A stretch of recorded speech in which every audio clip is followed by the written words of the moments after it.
What is going on, everybody? Welcome to the Week 16 edition of the Prime Point Show here on RotoGrinders. Graham is back with us after missing last week. Jake and I have collected all of our money from our underdog prop we got to you guys last week. Hopefully some of you were able to participate. The board, not as juicy, but we've got some nice picks for you on that later, along with some sports bettings, DFS. But Graham, you missed out last week. Hope everything's doing okay. You had to take on short notice. You had to leave. Hope all that's going good for you, and welcome back to the show, man. Yeah, all is well, man. All is well. Appreciate you asking. Yeah, Stafford bags were the way to go last week, and shout out to you guys. Shout out to our guy Scott Barrett, who took down the red zone for 25 grand, stacking Stafford. So it was a Stafford week. Obviously, he had Christian McCaffrey as well. It was Christian McCaffrey week once again against the Cardinals. But yeah, man, excited to talk ball with you guys. I feel like we've had a really good year with a lot of our takes, opinions. Brett, you've been on fire with your bets this year. I think we've given the people good advice all season.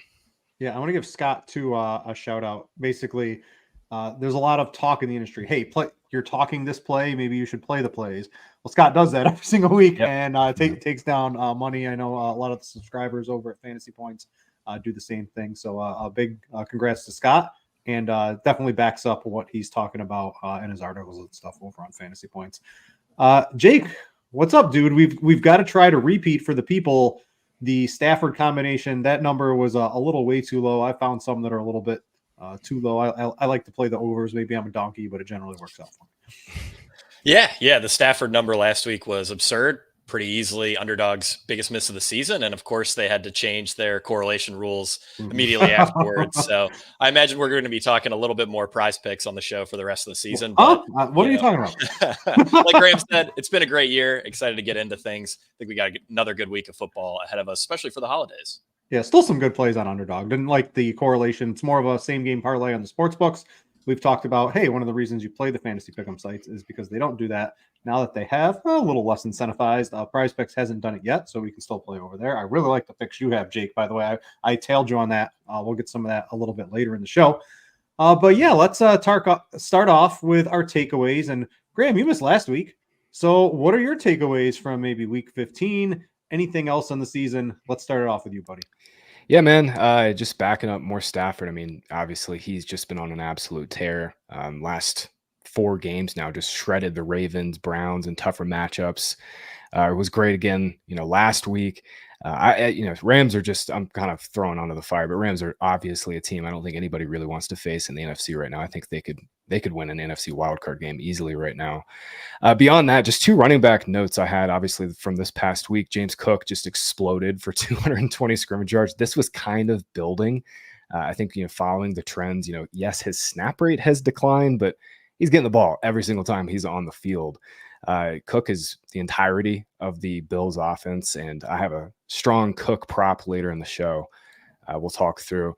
And then just more broadly in the Vikings and Texans backfields, it looks like Ty Chandler just going to completely take over this backfield. Obviously, he ran hot last week in a good matchup against the Bengals, just absolutely shredded them. But, Alexander Mattison has just been so bad all year. Madison still isn't practicing this week. So, Chandler this week just looks like another bell cow option. And Devin Singletary has finally taken back over the Texans backfield, and it'll be interesting to see if they can get CJ Stroud back this week. Obviously, Texans were, just the absolute nuts basically in season long for all year. Then Stroud goes down.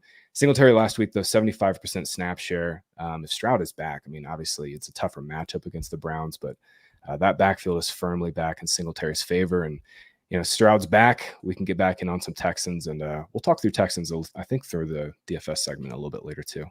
Yeah, Graham, we saw the Jets. They bungled once Aaron Rodgers went down, they stuck it out with Zach Wilson. Yeah. But I think we've also seen Minnesota. You mentioned Ty Chandler. They completely. How do you self-evaluate your backfield to not see that Ty Chandler actually has juice and Alexander Mattison and Cam Akers don't? I mean, that's one of the bigger, I would say personnel mistakes of the season right now. O'Connell is sharp, but he is definitely stuck to his guys in the backfield for too long. I think Madison was just kind of his guy, and Chandler just never really got the opportunity. But yeah, he looks great now. That's for sure. It's week 16. There's always going to be some pretty ugly running back situations. This season, though, I think we've actually got some pretty strong ones. This is like the strongest I can remember running back being in week 16. quite some time. It's a really brutal year, but it's kind of like running back is like actually not bad this week. Again, yeah, great again. Lots of injuries. We need the Madden. We need to turn the injuries off. That's how NFL would be great. Jake, what are a couple of your takeaways going into Week 16? Yeah, so this might seem a little bold, but I'm ready to declare Rashee Rice as the Chiefs' #1 pass catcher for the rest of the season. Over the last 2 weeks, Rice's first read target share is 6% higher than Travis Kelce's. And since week 10, 63% of the Chiefs' design throws, plays like screens, have gone to Rashee Rice. Travis Kelce has handled just 16% of Kansas City's design plays over that same stretch. I think on a normal team, maybe you could argue, design throws aren't worth a whole lot. But for Kansas City, with the amount of design plays they run inside the red zone, especially inside the 5, inside the 10, I mean, that designed role for Rashee Rice is invaluable. I think he's a clear league winner and season long from this point forward. And I imagine he's going to remain underpriced in DFS for weeks to come. He's only 6,500 on the Christmas Day slate, and I'm ready to lock him in right now. Yeah, Kelce, his mind is elsewhere. Commercials, Taylor Swift. He's older. It's not really coming together. I mean, we've talked about this. If you were dating the most popular woman on the face of the planet Earth, would you be that interested in football anymore if you've already won Super Bowls? Probably not. So we'll have to see where Travis Kelce's career goes from here. But yeah, I've been a little hating on the Chiefs, and I guess that comes to my takeaway is I think we finally have our best two teams in each conference. We've been talking pretty much for a while now on the 49ers, right? They have 2 MVP candidates in Purdy and McCaffrey, elite receiver weapons, great coach, amazing defense. The 49ers are clearly the class of the NFC. We saw the Cowboys sort of falter to the Bills. And speaking of the Bills, I think with this change to Joe Brady, you're on Cook props. And, Brady's even saying, hey, the run game, it was working against Dallas. So we just kept going with it. I mean, it's just amazing coaching for a coach to be able to do something like that, right? To make adjustments in the game, saying that wasn't the game plan, but something's working. And guard down it, we're going to keep on trying that same thing that's working. They ran the, I saw, I don't know who it was on Twitter, but they basically ran the same run play like 7, 8, 9 times, just picking up 10, 15 yards every single time they were doing it. Just amazing that an NFL coaching staff could do something like that. But we've seen them morph into a very well-rounded offense. They didn't have to use Josh Allen in the passing game. I'm sure Stephon Diggs behind the scenes is probably getting a little bit angry as a wide receiver, not getting the ball, not getting all the touchdowns. But it's pretty hard to argue with what their offense is doing since they switched to Brady. Their defense has a lot of injuries, worked out pretty good against Dallas. I think we have the 2 clear best teams. The problem is the Bills, man, they basically have to win out and have a couple things happen for them to get into the playoffs. So I hope they do. It'll be an amazing AFC, I think, if they can make it, maybe face off with the Chiefs or the Ravens. And I think the 49ers are pretty much just going to be able to wax whoever they run up against in the NFC. And I just want to go back to what we were talking a little bit about last week, Jake, on Joe Flacco. He is elite. This is true for us in DFS. We finally know the answer. And I don't know if this was in your article. I've read a couple of things so far, but all it took was the Deshaun Watson injury for the Browns to turn into a pass-first offense. There was talk of them doing that at the start of the season. That's what they wanted to do with Deshaun Watson. Didn't really work out. Joe Flacco comes in. He's slinging it all over the field. We've got some props. You're going to talk about, I followed you in on those with the Browns. But yeah, Joe Flacco getting it done for the Browns. That passing game looking pretty good, taking shots. Lots of ways for the overs to hit on those guys. So just a couple takeaways from me. All right, let's repeat the order. Graham, this is where we go to our stand segment. Let's tell the people a couple places we're putting our foot down this week. Yeah, there's a prop that I am all over in Bills Chargers. We've just been salivating over the Bills, salivating over this player, and I'm hitting an over on his prop, and we'll talk through that a little later in the show when we get to the betting section. All right, Jake, what's your stand? Yeah, so looking at the main slate, it's a fairly weak slate for, high-priced running backs, probably running back upside overall. And I think there's one particular backfield duo that really stands out. Probably not too hard to guess, but we'll talk about them shortly. Yeah, like that wide receiver, very deep. Running back, not. I know Graham likes him a little bit, but there's just 9 games. They're giving us all these Christmas games and Saturday games and Thursday games, and it's all over the place. I want 16 games on the main slate. That's how I like to play. But there's still plenty to talk about for a 9-game slate. Mine is I've got a touchdown prop. It's a plus money prop for a player that scored in 3 straight games. He's finally healthy. And in 2021, this dude scored 22 touchdowns, including the playoffs. Cannot believe this is a plus money prop after what he's been doing. Finally healthy with a quarterback that's slinging it all over the field right now. You're going to want to stay tuned for that one in just a little bit. Before we get to our DFS talk, I need to tell you guys about SimLabs. It's a new product over here at RotoGrinders. You can use SimLabs to generate DFS lineups through the power of simulation. Combines data from every aspect of the slate to churn out lineups that match your preferences. And in just a few clicks, you can have hundreds of well-built, correlated lineups ready to go for whatever contest type you're playing. Be sure to check out the link in our description for more info. And if you are a premium subscriber, all combo and NFL premium subscribers have access to the NFL SimLabs tool. Great for tournaments. It's a new way to play DFS. So I show you lineup HQ a lot when we're kind of going over. That's what I've used for 10 plus years playing DFS and being affiliated with RotoGrinders. And now you can use the Sims with the SimLabs. All right, let's talk some DFS. We're going to mainly stick to the main slate. It's 9 games. We like people to be able to come on and listen to the show on Thursday or Friday or on a podcast and be able to get to that. So there'll be other content here on RotoGrinders talking to you about Thursday and the Christmas slate. We're talking main slate. I always like to kick it to Jake first. He writes the article over at Fantasy Points to get an early week look at it. Jake, what's basically the lay of the land? Just 9 games. That's 18 teams for those of you that may be mathematically challenged. Quarterback, I was looking at quarterback isn't amazing. There's a couple of plays. Running back, there's a couple of plays. Receivers deep. How are you breaking it down? Yeah, so quarterback, I think is pretty interesting this week. Could obviously make an argument for Justin Fields against this Arizona defense that really hasn't been able to stop anybody. But I think the guy that stands out the most is Joe Flacco. He's only 5,500. He leads the NFL in passing yards per game, and he's the QB3 by DraftKings fantasy points per game. Plus, this is a pretty decent matchup. Houston is the 7th softest schedule adjusted matchup for opposing quarterbacks since week 10. I mean, playing Joe Flacco in DFS has worked out so well over the last 3 weeks. Why get away from it if they're not raising his price? Like I noted earlier in the stand segment, running back, it's fairly deep overall, but there's no one priced above 7,500 this week. No Christian McCaffrey, no Alvin Kamara. So you could argue upside is a bit harder to come across than on a normal main slate. I think both Miami running backs really stand out as tournament options against the Dallas defense that just gave up 7.2 yards per carry to James Cook. I think Raheem Mostert's going to be pretty chalky. He has played 100% of the teams inside the 10 snaps over the last 2 weeks, but we know Devon Achane has nuclear upside in this spot as well. At wide receiver, Justin Jefferson at 8,100, I think is really nice. That's his cheapest price tag on a main slate since week 1 of 2022. He's also playing in the second highest total game of the main slate. Detroit has struggled against outside wide receivers in the last 5 or so weeks. So Justin Jefferson looking like a very strong buy low spot, just given how low his salary is relative to what we know he's capable of. And then, of course, scroll down a little bit, you get to Garrett Wilson at 5,800. A ton of uncatchable volume for him, but he's still seeing, volume by expected fantasy points on par with guys like CeeDee Lamb, Keenan Allen. Now he finally gets an outstanding matchup against a Washington pass defense that hasn't stopped anybody. They've allowed 10 games of 90 plus receiving yards to players who run the majority of their routes outside.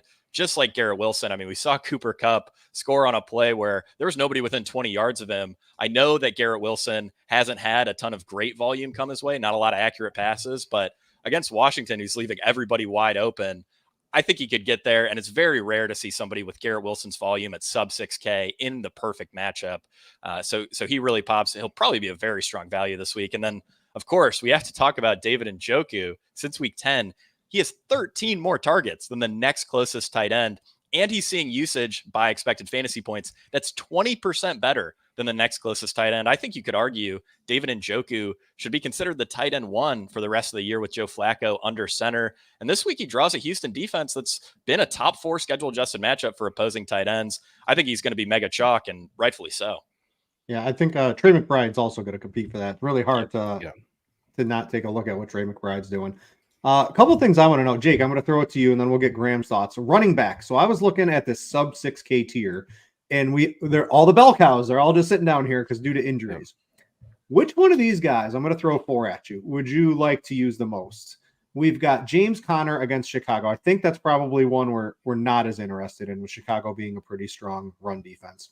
But we've got also sitting in this tier, you've got Devin Singletary, who looks like he's commanding close to a workhorse role in Houston now. You've got Ty Chandler against Detroit, and you've got Chuba Hubbard, who's getting 22 carries every single week, but might have the lowest touchdown equity of any running back in history who gets 22 rushing attempts in a game with how horrible this Carolina offense is. Yeah. Which side would you who would you rather have here? Because you've got Connor, Chandler, and Singletary. In theory, all of those have tough matchups. You've got Hubbard, who has probably the highest workload of any of them, but the touchdown upside's a little low here. All these guys getting the ball. Who's your favorite of that quartet? I think Singletary, right? It has to be him at 55, right? That was my lean as well. Yeah. He was RB2 by expected fantasy points last week, RB5 by snap share, ran a ton of routes as well. Yeah. The volume's been really good. They've been feeding him, especially if Houston manages to get CJ Stroud back. I think Singletary's touchdown equity would be really strong. I am curious, Graham, is there a chance Alexander Madison returns and ends up working in with Ty Chandler here? Or do you think even if Madison came back, Chandler would just be the guy?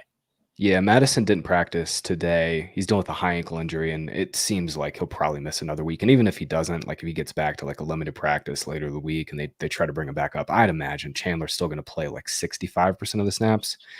And still at 5,600, that's pretty strong, especially in this offense that has, decent touchdown equity. 47 total in that game too. Really strong total there.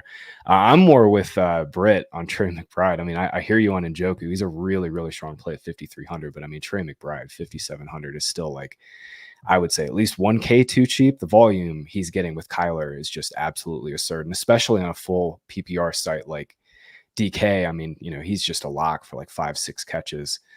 So I'm with you on that. I think McBride's still clearly tight end 1 at 5,700, then Njoku at 53 is the play.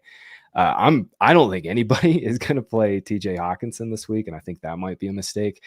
Jake, what's your vibe on Nick Mullins? I know we like Joe Flacco a little more, but Mullins kind of gives like Jake Browning vibes from a couple weeks ago when everybody wanted to play Browning with Chase, and Mullins is just 5,300. Lions secondary has not been good as of late either.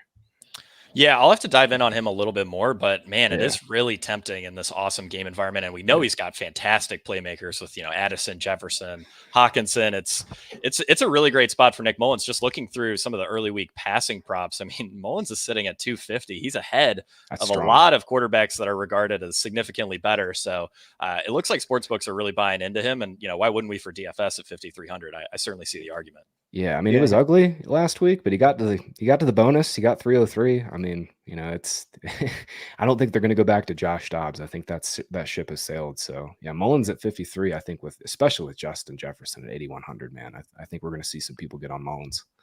Yeah, I want to talk real quick about the weather. Last week we mentioned it, and it did play out pretty bad in a couple of spots here. I know it bit me in that I was big on Atlanta. It sort of bit me in that game because all the turnovers and then all the weather. You never want to bet early in the week, even on a spread or a money line when there's these big weather games. You kind of want to wait a little bit closer. So I'm really trying to just stick to the games I know there's going to be no weather or indoors, something like that. But the weather looks reasonably good this week for late in the season. I wanted to know maybe in Chicago, there's going to be a little bit of wind and rain. There's going to be some wind in some other games, but nothing like 20 mile per hour sustained with 40 mile per hour gusts. Doesn't really seem to be in the cards this week. So the weather is looking a little bit better. And I want to note too, the injuries to pay attention to, because I wanted to get, I wanted to bet this Tampa Bay Jacksonville game from both the Tampa side and the over side, but we're waiting on Trevor Lawrence. We're waiting. How do you think the league's handling these concussions? It seems like weeks 1 through 8, no one's playing with a concussion. And now that it's crunch time, anyone can play with concussion the next week. It's almost like that. And there's a couple of them out there between Trevor Lawrence. We've got CJ Stroud another week removed from it. We'll have to see how that plays out. We've got Michael Pittman with an injury. If he's out with a concussion, maybe that sort of we get a little bit of a cheaper Colts wide receiver we might want to take a look at. It looks like it could be Alec Pierce, so keep your eye on that. We've got the Packers wide receivers. Got to see, how that all plays out. You're going to probably want to play Aaron Jones. If A.J. Dillon's out from the running back position, there's not really a lot of wide receiver and quarterback productivity against the Panthers this year because they haven't really needed it. But I don't know. maybe I think this might be a game specifically if Christian Watson's out and let's say Jordan Reed can't suit up, you're going to be able to get some value from those Packers wide receivers. So I just want to note a couple injuries to pay attention to. And I wanted to throw like wide receiver, Amon-Ra St. Brown or Justin Jefferson. I mean, I think that the name that's going to be a tough choice for a lot of people this week. And I don't think our projections are, I don't even know if they've been updated yet for this week because we do the show so early on Tuesday. Graham, do you have a take between Jefferson and Amon-Ra? Yeah. I think Jefferson with Kirk Cousins, I would definitely take. And it's Amon-Ra on the road with Jared Goff, but it's in a dome, so I'm not sure if the home road splits apply to it there. Do you have a lean between those two? Yeah, I want both with Nick Mullins in game stacks. I think, honestly, I think that's where I'm at, that they're both so, in a reasonable price, especially Jefferson. I would lean Amon-Ra. I think his base projection's probably a little better, especially with Goff. I'm going to look into this for my article, but obviously Vikings are blitzing a ton. I'm going to see what Goff's numbers look like versus the blitz. I would imagine Amon-Ra. It's probably Amon-Ra and Laporta as the top two targets there. So I'll look into that. But yeah, I think Amon-Ra probably projects slightly better. And then, man, you were speaking about concussions. If Pittman gets back, I mean, at 7,400, I know it's a tough spot, but I think he might project as one of the best values on the slate against, it's a tough spot against AJ Terrell, but if he does get back at 7,400, I think Pittman, you can always make a case for 100% him. Get his 11, 12, 13, 14 targets without question. I mean, Josh Downs is just like falling out of this offense. They're just rotating their tight ends. I mean, he's going to get the ball. So yeah, Pittman would be another injury guy to keep an eye on at 7,400 on DK. All right, a couple cheap wide receivers too. Last week we had a plethora of sub 4K wide receivers you could go to. There are a couple. You got Jameson Williams looking like he's starting to take over more of a role. He's 3,700 for Detroit. That's another. That game looks like if Madison's out, this is the game of the week to stack up indoors. Quarterbacks that I think we know can throw it, that have real skill position players to get the ball into the end zone. So Jameson Williams is looking pretty good.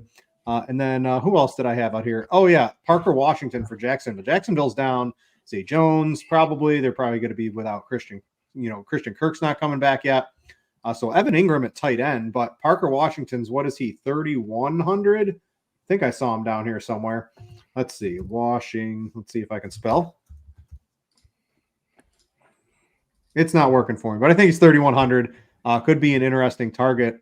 If Trevor Lawrence plays, there's a lot of what ifs on this Jacksonville team. So just pay attention to those injuries. So I really, if I knew Trevor Lawrence was in for this Jacksonville game, and I don't know if he's going to be because I think it's moved in Tampa Bay's favor. Yeah, it's Bucks one here. Yeah, so I really want to bet the over because those are two pass funnel defenses, and you can just sling the rock all over both of those teams. A game I would definitely want to target for an over, but I think I would need Trevor Lawrence in, not CJ Beathard, to really take a big stand on that one. I think you could take a stab on the Buccaneers money line right now even. I'm fine with it even if Trevor Lawrence, obviously it'd probably get a little bit better odds if Trevor Lawrence is confirmed in, but I don't know if the line's going to move too much. I think it's pretty in limbo right now. Anyway, those are a couple early week DFS thoughts from everybody here. Graham, you got anything else, or do you want to start looking at some of the tools over at Fantasy Points? Yeah, let's look at some tools here, Brit. Get into some matchups for this week. Let's get over here. Let's get you. What did you want to talk about today? You want to talk about the coverage matchup? I've got that pulled up. Yeah, it's actually the receiver cover matchup tool. So all right, so let's see. You can hit receiving at the top. We'll show everybody how to do that. Receiving, the wide receiver coverage matchup. Yes, sir. That one. All right. So all these cool tools are on the data tool set at fantasypoints.com. Very cheap to get access to all of these, and outside of the stuff on RotoGrinders, this is the only other tool that I use basically for my DFS research. Graham, what are we looking at this week? Yeah, I love it. I have a few notes on Saints Rams. So let's get started on the Saints side. We actually just got some news while we were on the show that Chris Olave is going to play in this spot. So it does change a little bit of the Saints projection here. Obviously, Terry McLaurin just dropped his best game of the year, 6 for 141 on the Rams last week. They're starting to kind of give up some production here to these receivers. The one coverage shell note I wanted to make in this game, though, Chris Olave getting back is obviously huge for the Saints passing offense. It should open up things for Shaheed. I kind of want to take some Shaheed overs if when they come out. I think I saw an Olave number. I'll look for Shaheed, but in this game, Rams play a ton of zone, and we always like Rashid Shaheed when he's facing a zone-heavy team. As you can see in this tool, Shaheed has a strong coverage grade matchup vis-a-vis Chris Olave. He's actually got the second strongest basically on the team. And it's for good reason. He's averaging nearly 2 yards per route run against zone coverages, but that dips to 1.1 yards per route run against man-to-man. So against Shaheed, if you're playing single game DFS and showdown slates, or you're just taking some props, I do like Shaheed in this game. And I want to kind of get on Olave overs too. I want to see if there's any that come out on the show since we got this news. On the Rams side, it seems like Puka Nacua has the slightly better matchup in this spot, according to our data. I looked into it. Nakua's running. He's been a little stronger against man-to-man coverage. Saints are still playing man on 35% of their coverage snaps, even without Marshawn Lattimore on the field. But Cooper Kupp, this is such a good spot for him, man. Saints are really strong against perimeter receivers by scheme, but they're giving up the 13th most fantasy points per game to slot receivers on a schedule adjusted basis. Kupp's been in the slot 53% of his routes over the last 3 weeks. He's kind of like gotten his connection back with Stafford. We'll talk prize picks and underdog in a little bit. I can't bet prize picks here in Colorado, but I can look at it through scores and odds and the aggregators, and Kupp's prop is like 68.5, man. I've already bet the I slammed Chris Olave's at 51.5, and I just put in a big bet on that because it's only on FanDuel currently. That is going to go up without question. Oh my goodness! As Thursday gets closer, so if you want to, Graham, log into your FanDuel.com. Yeah, I will. I just did that because that is way too low for Chris Olave. I didn't see who. Shaheed, I liked Shaheed in this spot. We'll probably get Shaheed props a little later than if they got Olave out. 51.5 is really, really low. Yeah, I don't think I see a Shaheed prop yet. Yeah, 51.5 for Chris Olave is way too low. Just if any of those air yards turn into realized yards, he's going to be crushing that without question. Unfortunately, Brett, I can't feed my family on air yards or XFP. It's unfortunate, but we need real yards, and actual fantasy points are much better. All right, so there's one quick tool we wanted to look at. The other one, Jake wanted to talk about what's been happening since week 7. He's got some little trinkets for us. I think as we get later in the season, we want to see what teams are at, weeks 1 through 4, or even, those don't really matter as much. So I like Jake's idea looking at what's happened recently. What do you want to point out here? Yeah, so this is our situational run pass report. This is just a really great tool to figure out, what teams are running or throwing the ball in various situations, first down, the red zone, later in the game. I think it's a great tool to pair along with our snaps report tool, which shows individual players, how many snaps they're playing, in the red zone, third down, what have you. But really what I just wanted to point out here, which I think is absurd, and it keeps happening. The New York Jets are one of the most pass happy teams in the NFL. And this just makes absolutely no sense. Their quarterback situation is a complete disaster. And yet since week 7, overall, you can see they're the most pass happy team. That may be influenced probably significantly by negative game script. Even in neutral situations, they have the 3rd highest pass rate, and they have easily the highest red zone pass rate. I mean, I can't really understand why New York is throwing the ball so often in the red zone when they have Breece Hall and they have Zach Wilson. It doesn't make any sense. Mind-blowing stuff. But this is a tool that I don't think we've shown on the show before, and it is just ridiculously helpful for props, touchdown props, fantasy stuff, what have you. Yeah, Commanders, they need more Jacoby Brissett, less Sam Howell, correct? Yeah, it looks like man. Yeah, well, Rivera said that Howell's still their guy, but man, that was pretty brutal against the Rams. Jake, I know why the Jets are so pass heavy in the red zone. Oh. Their offensive coordinator is Nathaniel Hackett.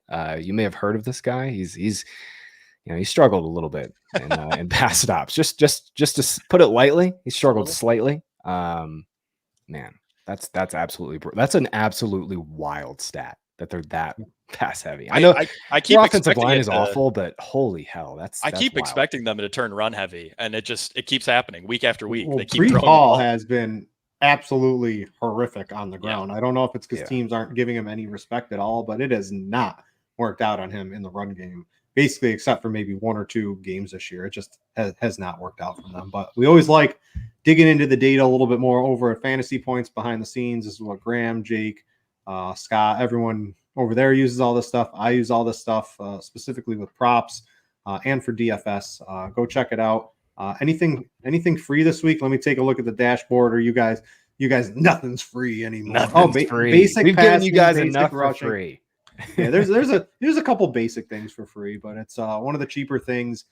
If you're playing DFS or even prop betting, literally $150 prop, and you've got your payment for this made up for the year. That something's worked out in your favor. So thanks again, guys, for making all this, and we love showing it to all the people on the show. All right, let's get to our betting segment here. But before I do, I need to tell you guys about our props and pick'em package. You can check it out at RotoGrinders. The experts at the RotoGrinders projections team take our premium stats and comb through the market for any inefficiencies. Using our model, you can easily see which lines are off, where to find them, how likely the prop will hit based on our tool, and you can check out the link in our description for more info.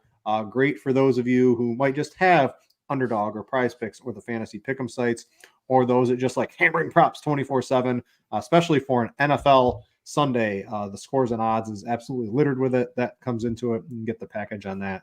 Amazing little thing.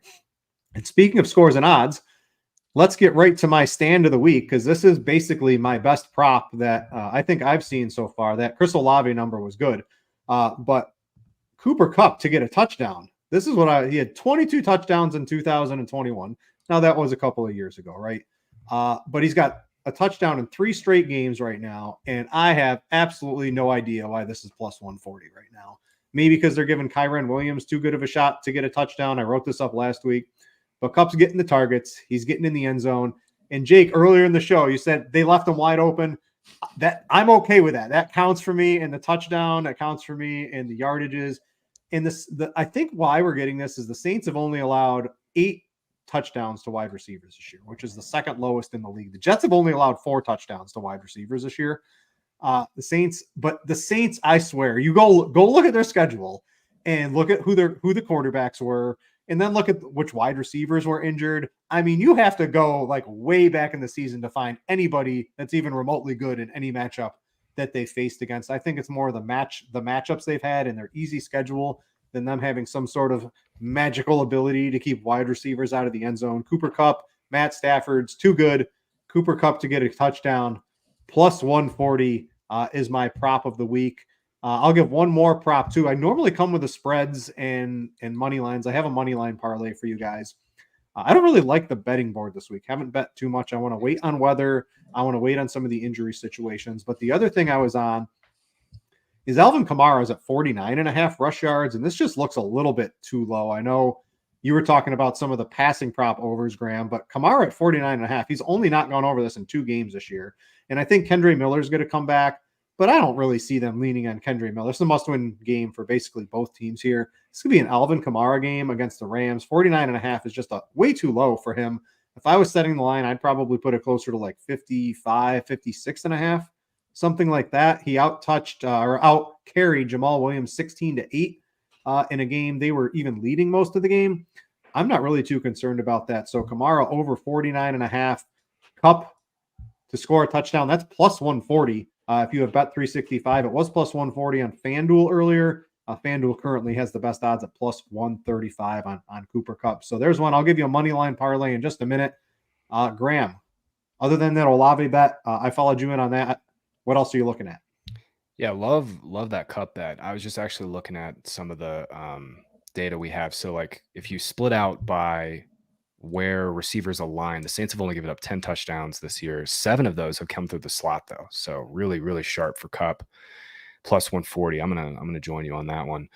My favorite play of the week, maybe one of my favorite bets of the season, is James Cook over 21.5 receiving yards. You can get this at 20.5 at Prize Picks, but 21.5 over for Cook.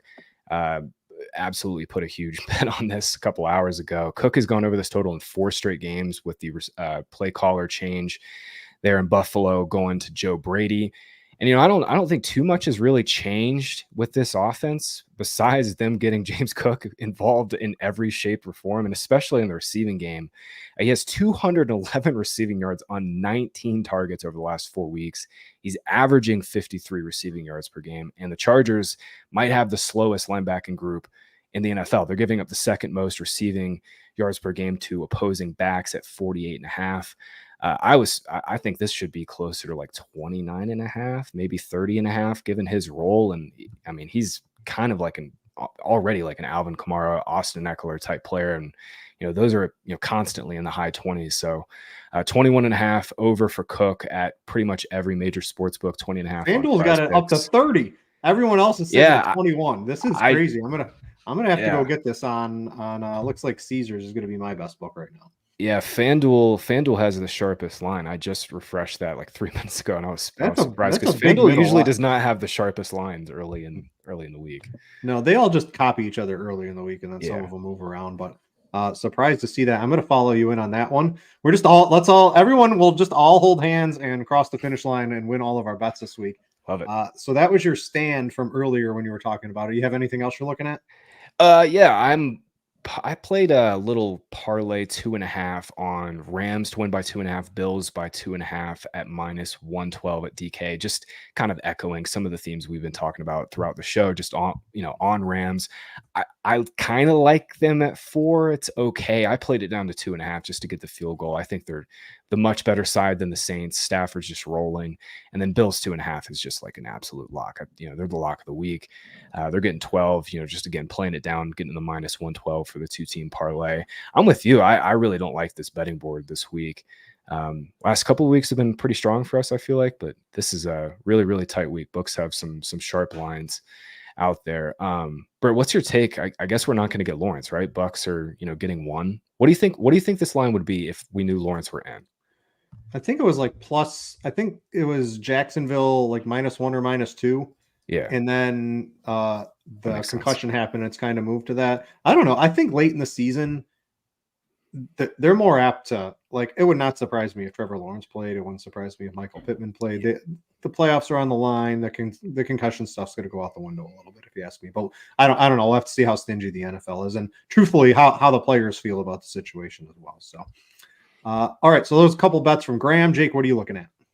Yeah, so tailing Graham on the James Cook over 21.5 receiving yards bet. I'm with him. I think this is one of the best prop lines we've seen all year. And then I also got Deontay Johnson over 41.5 receiving yards. I think the true line here is closer to 45 or 46. He's gone over 41 in 7 of his 10 games this year, including both Mitch Trubisky starts. He easily leads the team with a 43% air yardage share with Mitch Trubisky under center. And Cincinnati is a strong on paper and schematic matchup for opposing outside wide receivers. I mean, just looking through some of our coverage tools, this is a really good spot for Deontay Johnson. So really like his prop this week, as gross as it is to bet on anyone involved in the Steelers offense. Yeah, I think we're talk about a Christmas special. We're going to get Mason Rudolph in this game, I believe. Do we have any, I'd have to go back and like look at that. Do we have any stats from way back when of him having anything with Mason Rudolph at quarterback here? I still agree. 41.5 for Deontay Johnson. I don't really care who's at quarterback. Yeah. It just seems like Trubisky to Rudolph. I don't know. It's a lateral move. It could be better. That's why they're possibly making the move. It seems too low. And I was on Deontay Johnson last week in a lot of my props that I tied to that Stafford combination we were on. And it got lower. I mean, I'm certainly fine going after Deontay Johnson again at 41.5. Yeah, especially in a game where, Cincinnati's probably going to get out to a lead here. Like it with, if we assume negative game script, but yeah, it's a great bet either way. Yeah, I'm going to follow you in on that one too. My money line parlay is I'm going to take burn me last week. I'm very anti-Panthers. They had no reason to win that game other than, of course, the Falcons having multiple absolutely hideous turnovers in bad weather. We're going with the Packers in this one. The weather looks like it should be much better than last week. And I don't think the Packers are an amazing team, but they are miles ahead better than the Panthers. And even going on the road, I think you can get that as a nice money line. And I don't know, am I sticking my neck out? Because I'm on the 49ers without question on the money line here. I think you could probably take the spread. The spread, if you bet this on, I think it was like Sunday before the games played, I think it was at 3. Now it's at 5.5. So it's gotten a little longer on that, but I still think the 49ers should win. They are by far the most complete team in the league. You pair those two, Packers and 49ers, together, you get it. What did I get? Plus 107 on DraftKings right before the show.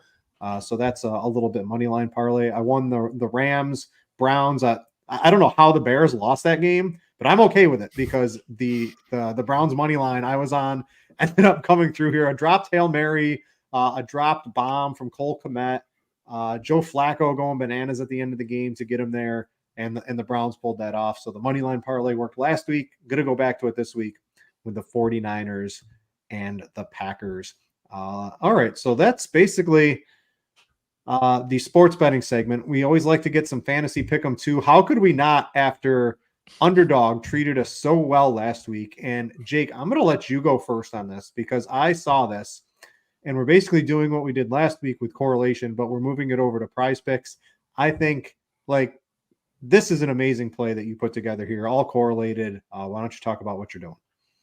Yeah, I was a little surprised to see Underdog typically wouldn't list multiple pass catchers from the same team early in the week. Prize Picks does. Makes me wish I had a little more action over on Prize Picks earlier in the season, but I think this is a really strong play here. Joe Flacco over 242.5 passing yards. Combine that with David Njoku over 49.5 receiving yards and Amari Cooper over 62.5 receiving yards. We all know the Browns pass offense has been absolutely cooking as of late, and all three of Joe Flacco, David Njoku, and Amari Cooper, Pop is having strong schedule adjusted matchups against Houston. Hopefully we get CJ Stroud. I do think that would help this a bit, but either way, these props are too low, especially when you can correlate them together.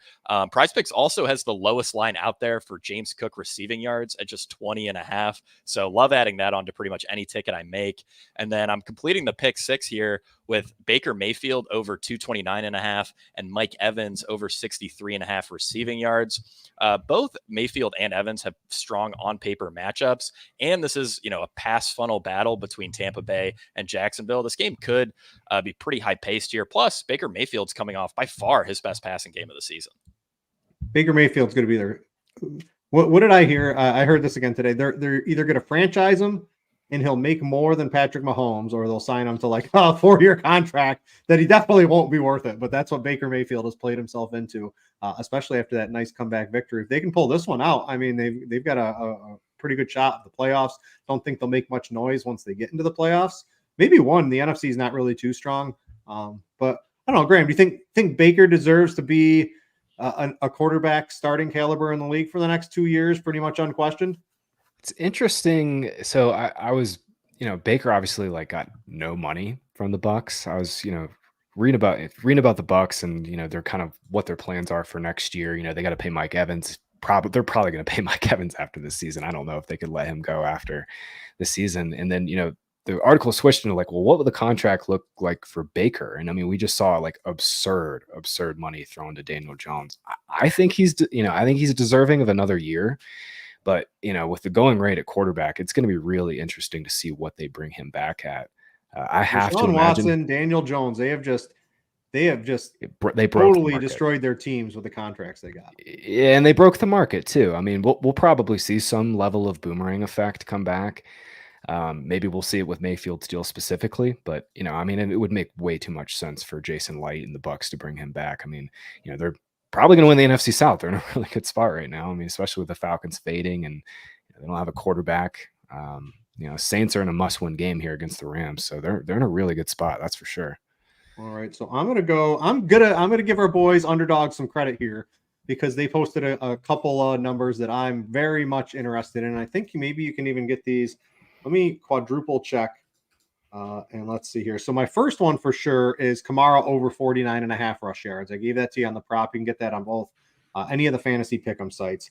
I believe it's Underdog that has a Darren Waller line at 33.5 yards, and I just think that's a little too low for Darren Waller. That is on Underdog currently here. So that is, if you're over there, that's my favorite number currently on anything that's over on Underdog. And if you're not doing a correlated play, actually Underdog can't do the correlated plays anymore. So the Darren Waller line against Philadelphia, they've been giving it up to wide receivers. Darren Waller is very clearly the top option in whatever Tommy DeVito is doing in the passing game, and 33.5 yards is way, way, way too low. That's basically, I don't know, what's that going to come out on sportsbooks? Like 40 something? I would high imagine 30s. Yeah, I would imagine 38.5 might be their first number. I mean, 33.5 is like, that's what we've been, seeing for just like when mid you tight get these ends all low year. numbers, getting 5 to 10 yard advantages is really, really huge. So absolutely love the Darren Waller number over on Underdog. And I'm pairing that with, I know you liked Mostert for the Dolphins. And if this game against Dallas, how is Miami not going to want to try to just jam Raheem Mostert 20 times into this Dallas defense? He's sitting at 55 yards. It's a little higher on Prize Picks, but that's a nice combo, specifically him with Waller. And you guys both like that Cook receiving yards. Go throw that in. You get a nice little 3-pick for a 6X over on Underdog. I think that looks pretty juicy. But the Waller number, my favorite. You guys like the Cook one. I'm in with you on that one. Mostert 55.5. I was on Cup too, Graham. I see you're on that with your Cook at 68.5. I think they jumped it up to 69.5. I was looking to get some more Cup action. I'm not afraid of 1 yard. So I think I would still play it at, let's see here, it's at 68.5. I think that's a really nice number for Cup. I'm on the touchdown prop. He's healthy, 5.5 receptions. He's getting like 8 a game right now. That's too low. Any number on the board on Cup looks really good to me right now. Yeah, I actually just saw the books just jumped Cup and Nakua's numbers. So this is, if you're listening live or you're listening tonight, it's probably the best time to get in That was me pre-show hitting now. all of those. It definitely wasn't me moving the line. Yeah, we're moving the lines right now. My $100 isn't going to do it, but maybe there's other people out there doing the same thing. So, all right. So that's going to cover it. Really like Jake's correlated play. I love the Cook call. I'm going to get on that myself. And I urge you, if you're playing anything on Underdog, that Darren Waller number will not be there. I don't know, tomorrow evening, Wednesday night or anything. That's going to get juiced up pretty quickly, in my opinion. That's going to do it for the week. What is a 16 show? We got 3 weeks left. We're in the home stretch. We'll be coming through all the way through the regular season. Maybe a playoff show, maybe 2. We'll see how that goes. We'll get in touch with once the playoffs are going. But love doing the show. Love the tools over at Fantasy Points. Happy to have Graham and Jake both here for this one, guys. It's been fun. For Jake and Graham, I'm Britt. Thanks for watching, and we out you.